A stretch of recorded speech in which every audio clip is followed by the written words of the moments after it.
sa inyo. Pero, kaya ko po i-share sa inyo to.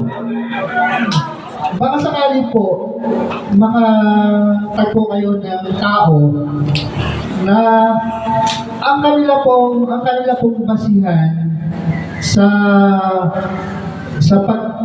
pagtatalaga po na maging leader ng church ay naroon pa rin po sa basihan po ng mga tao. Ito po ay parang pag pinag-uusapan po ang pagiging pastor, para po pag sinabi nilang gano'n, ay para bang nakaka-insulto. Parang may insulto ka na ang sasabihin nila, kailangan ang pagiging pastor, graduate ka sa Bible school. Pag ang pagiging pastor ay dapat may sarili kang tupa na inalagaan. So, ito po ang share ko sa inyo ngayon. Ito po aking binasa ay hindi pa naman po kaila sa inyo na ito po yung pagpili ng kapalit po ni Judas. Ang pagpili po na maging kapalit ni Judas na maging apostol. So, ito po yung nakuha kong verse na share sa inyo kasi nga patungkol po dito sa mga kasabihan ng mga tao na magpahanggang ngayon, sinasabi nilang marunong sila. Pag siran mo ng salita ng Word of God, nagagalit, sasabihin sa'yo, bakit ako na naman ang pinapili mong siran? Eh, dami-dami nang wala po nakakaalam. Ang sa akin naman, isa po yung tanong lang po sa kanya na tinatanong ko lang sa kanya kung ano ba ang pagkakaintindi niya sa verse na binigay ko sa kanya. Yung po yung sa 1 Corinthians 11. So, gusto ko rin naman po sanang alamin sa kanya kung mayroon talaga siyang alam. Na ang gusto ko rin mangyari, kung ano rin nalaman niya, ay isi-share niya sa akin. Kaya lang, ang magiging epekto parang ang dating sa kanya, sa tanong ko, ay para bang gusto ko makipag-discussion sa kanya. Sinasabi, makipag-debate sa kanya. Kaya ang sabi ko, hindi ito debate. Bible sharing ito, hindi naman debate. Pero hindi naman po nag-uusap tayo sa Bible, ay debate ka agad. Hindi ba pwedeng isi-share ko sa iyo ang nalalaman ko, isi-share mo sa akin yung nalalaman ko rin. Kaya nga lang po, ang problema po, sinasabing magaling, marunong, marami na akong alam. Sabi pa nga niya, marami na akong alam. So, iba, sabi ko sa kanya, bakit i-share mo sa akin? Ba't ayaw mong i-share sa akin kung ano nalalaman mo? Marami ka pa nalalaman. I-share mo sa akin. Hanggang sa napunta nga po kami dito sa topic na ito. Nasabi niya, ang pagiging pastor, dapat nag-graduate ka ng Bible school, mayroon nga sariling tupa. So, ito po ang binigay ko sa kanya verse.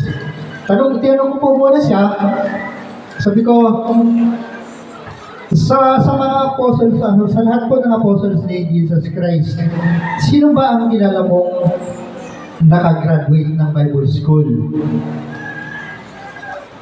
Wala siyang maibigay. Si Pablo, sa palagay yung mga kapatid, nag-graduate ba ng Bible school si Pablo? Ay hindi po ba pinili nga siya ni Jesus Christ? Basta lang dumating sa kanya, basta lang pakilalo sa kanya si Jesus Christ. Sa mga time na gustong pahirapan ni Pablo yung mga sumasamba kay Jesus Christ, yung kumikilala kay Jesus Christ. So, dito po natin maintindihan mga kapatid na ang pasihan nila sa pagpili ng magiging leader ng church ay yung pa rin po yung batayan ng mga tao.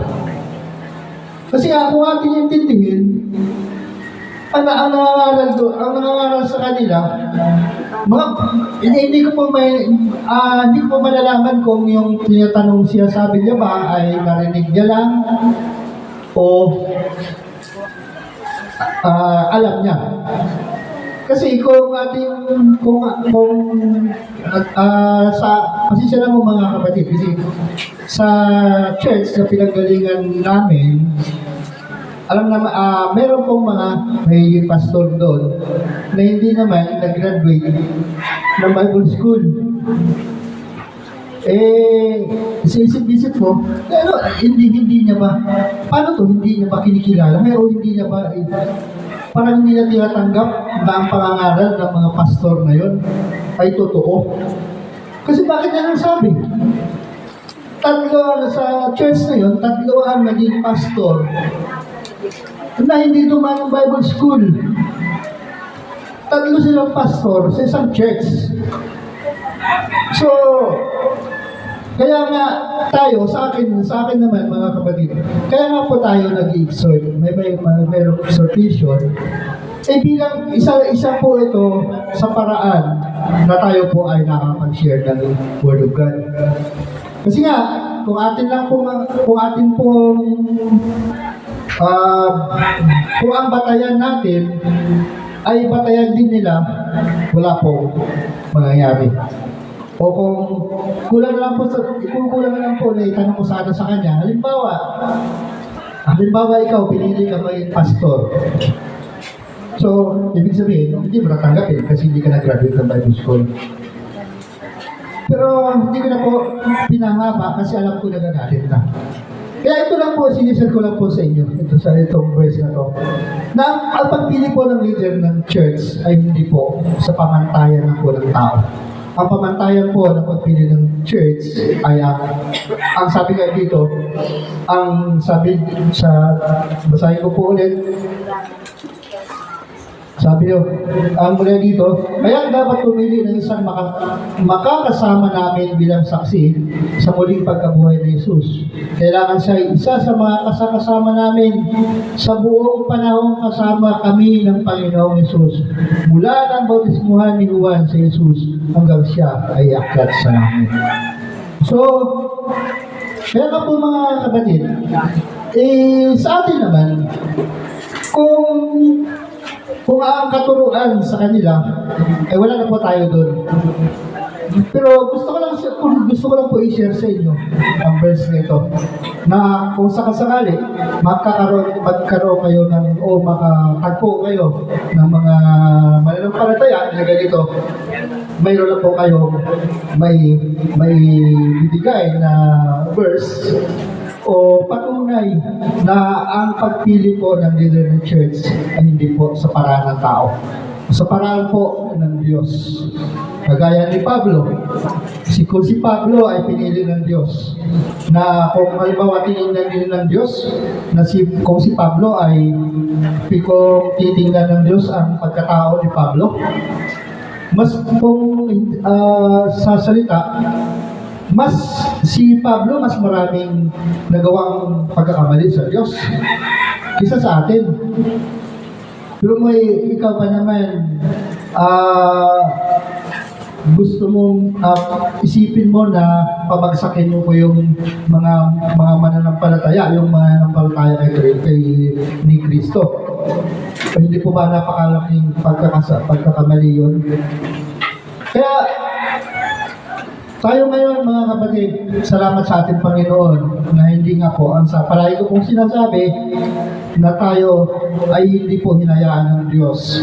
Na kung ano yung matutunan natin noon, magpahanggang ngayon ay siya pa rin pong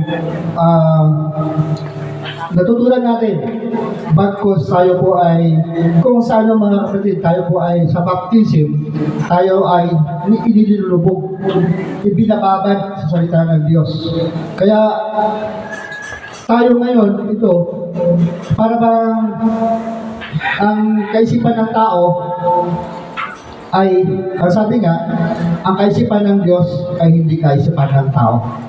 So, tayo po ay magpatuloy lang po sa sunod sa ating Panginoon, sa ating pananampalataya, lalo-lalo na ngayon, ang pinag-uusapan po natin ay ang grace, ang kalooban ng Diyos para sa atin, na hindi na po tayo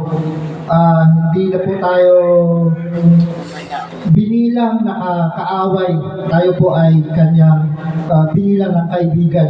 Simula po nang tayo po ay manampalataya, maniniwala, tanggapin natin si Kristo na ating po Panginoon. So, ito po mga kapatid, may ano lang ako sa inyo.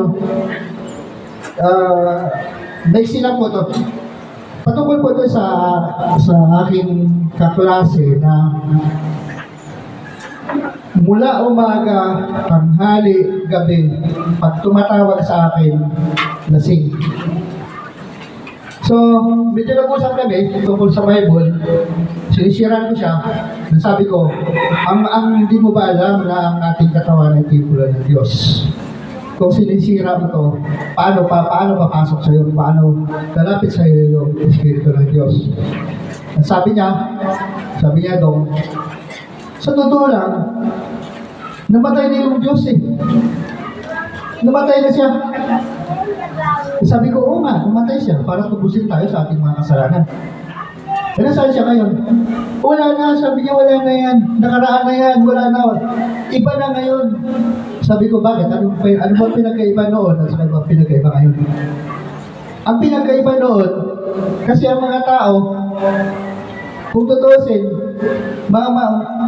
nagkakaedad ng 969. Walang mga tao ngayon. Pasalamat ka pag naka-70 ka, naka-80 ka, pasalamat ka. O, paano ngayon yan? Sabi niya, wala naman sa langit yung wala naman sa langit yung Diyos eh. Sabi ko sa kanya, saan? Saan ang Diyos? Kung wala sa langit ang Diyos, saan? Hindi, sabi niya, ano na lang yan, kwento-kwento na lang yan. Sabi ko, kwento-kwento yan sa walang alam. Tapos pinagyayabang niya pa, na siya daw dati ay yung nagpipreach siya sa parang naghahayo. Sabi niya, galing din ako sa gawain eh. Eh sabi ko, ano nangyari? Bakit nagkaganyan ka? Umaga, tanghali, gabi, pag tumatawag, laging lasing. Eh sabi niya, kasi pag hindi ako nakainom, parang yung katawan ko nangihina na. Nako, sabi ko, sabi ko, yan ang kasabihan na pag ay meno pa, may kasama pang drugs. Sabi ko, ang drugs, sabi ko, alam mo naman ang kasabihan ng tao na ang drugs, hindi ang tao, pag nag-drugs, hindi tumatanda. Tama, sabi ko, hindi ka talaga tumatanda kasi maaga ka mamamatay, bata ka pa mamamatay. So, yun, tumawa lang siya. Sabi ko, Leo, sana naman kahit kung hindi sa kaklase mo, kapatid mo, ituring mo kung kapatid mo at nangangaral sa'yo. Sabi niya sa akin, salamat at sa pagpaalala mo sa akin. Sabi ko, ilang beses ko sinabi sa iyo yan, pero hanggang ngayon, wala pa rin. Sabi niya, hayaan mo lang, baka mga darating ang panahon. Sabi ko, kailan pa yung panahon ngayon? Kailan pa kaya ang panahon? At sabi nga ng Bible, sabi niya, pag narinig mo ang salita ng Diyos ngayon, pag narinig mo ang salita ng kaligtasan, ngayon yun.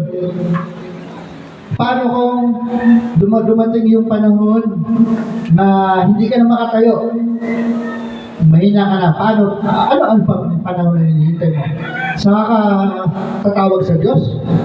Pag hindi mo na kaya. Yung hindi ka na, kahit na pumunta ka sa church, ay hindi mo na kaya. Paano na? Ito na pala mga kapatid, mabuti na pa ay pinaisip sa akin. Ito po, ang paniniwala ko ganito mga kapatid. Nung nag-umpisang i-preach po sa atin yung healing, naniniwala po ako. Kaya lang, sa nararamdaman ko, yung paulit-ulit na dumarating sa akin yung gout. Sabi ko, sa isip-isip ko, di bali, pagdating ng panahon, papalitan naman itong katawan ko, babaguhin naman. Kaya okay lang yan. Okay lang na may sakit. Total, papalitan naman yung katawan ko eh. Pero sa pinag-aaralan natin ngayon, mali po pala ang paniniwala ko ngayon. Bakit? Kasi, pag yun ang katuwiran natin, na ang katawan natin ay okay lang na may sakit, eh, binabaliwala po natin yung pagpatayan ni Kristo. Yung sinabi niya na, by His stripes, we are healed. So, paano yun? Eh, namatay na si Kristo para hindi lang sa kasalanan natin, kundi po sa kagalingan ng ating katawan. Ngayon, kung hindi gano'n ang ating pagkakaintindi, binabaliwala po natin yung kamatayan ni Kristo. Na ang katwiran natin, total, babaguhin naman itong katawan natin, okay lang na may sakit tayo. Pero hindi po pala gano'n.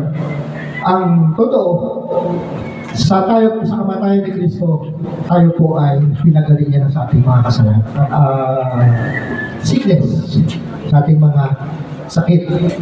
So, ako po sinasabi ko na po palagi, ako po nagpapasalamat na tayo po ay patuloy na tinuturuan ng ating Panginoon. Palagi po siya nagpapadala ng kanya po salita sa pamagitan po ng ating pastor. So, maraming po salamat mga kapatid. Tayo po ay maganda sa pagpira-piraso ng tinapay at ng saro.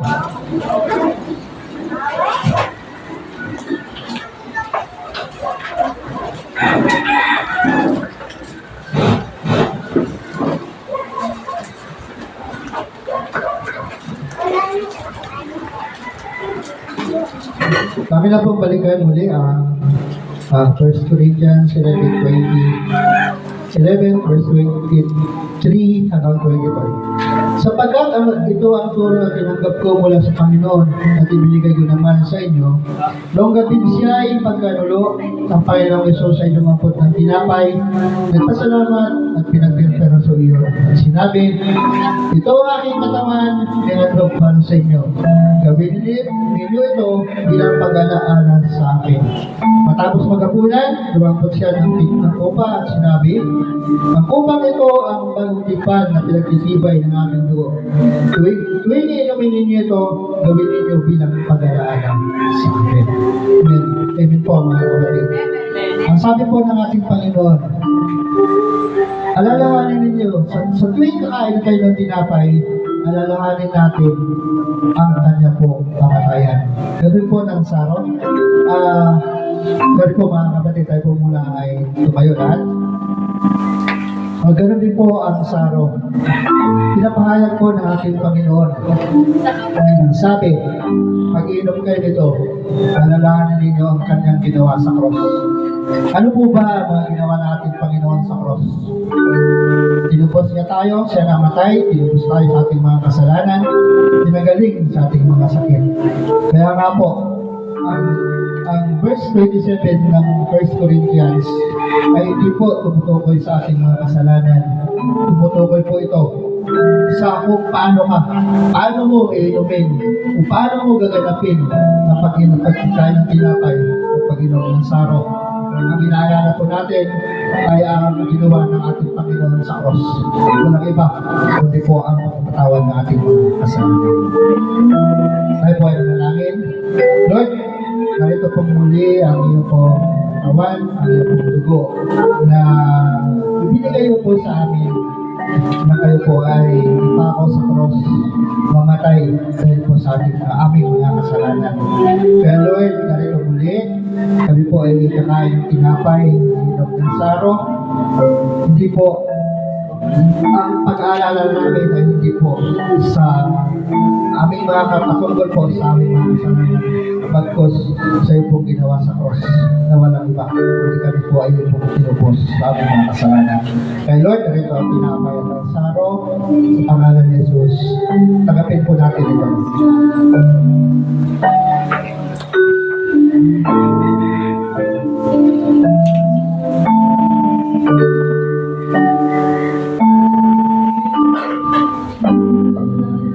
Habang tinatanggap po ninyo ang saro,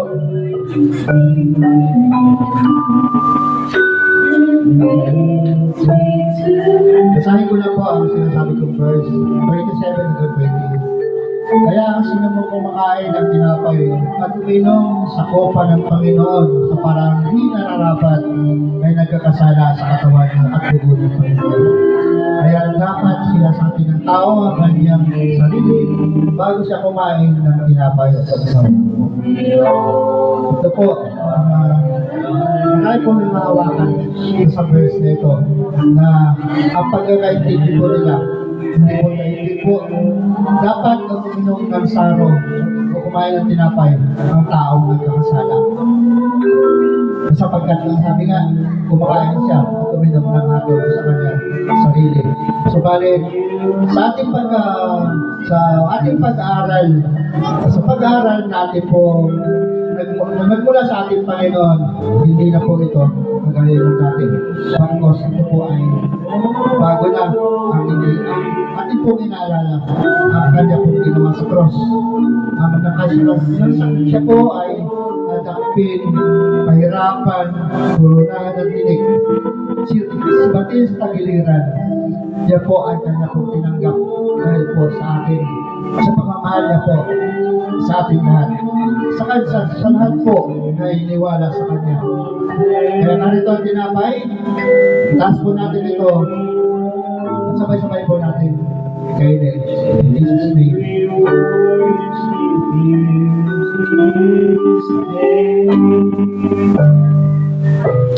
At narito naman ang saro, ang dugo ni Kristo na pinatubos sa ating mga kasalanan. Sa pag-inom natin ito, isipin po natin na tayo po ay kanya na pong pinatawad sa ating mga kasalanan. Mula noon at magpakailan pa man, ang kanya po puro patawad ay wala pong katapusan. Sa lahat po na nampalataya, naniniwala sa ginawa po ng ating Panginoon sa cross. Ano siya po ay kahirapan.